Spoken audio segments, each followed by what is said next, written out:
Everyone, আসসালামু আলাইকুম। আজকে যাওয়া যাচ্ছিলাম 300 মিটার উদ্দেশ্যে, বাট সেই বিকাল 5টার সময় এসে বসে রয়েছি। ঝুম বৃষ্টি হচ্ছে। ভাইয়া, তুমি একটু অডিয়েন্সদের দেখে দাও বাইরে কি পরিমাণ ঝুম বৃষ্টি পড়তেছে।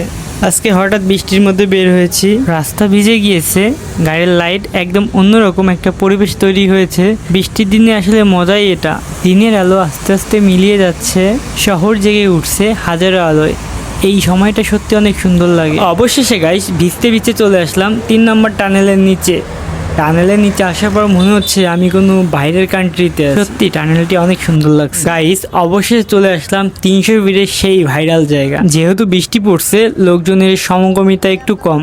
মূলত গাইস 300 ফিটে আসার কারণ 300 ফিটের ভাইরাল ঝালমুড়ি খাওয়ার জন্য। কে কে 300 ফিটে এসেছো এবং 300 ফিটের এলাকার পাশে কাদের বাসা অবশ্যই কমেন্ট বক্সে জানাবা। আমার ভিডিওটি যদি ফেসবুক থেকে দেখে থাকেন অবশ্যই ফলো করবেন, ইউটিউবে দেখে থাকলে সাবস্ক্রাইব করবেন। আল্লাহ হাফেজ।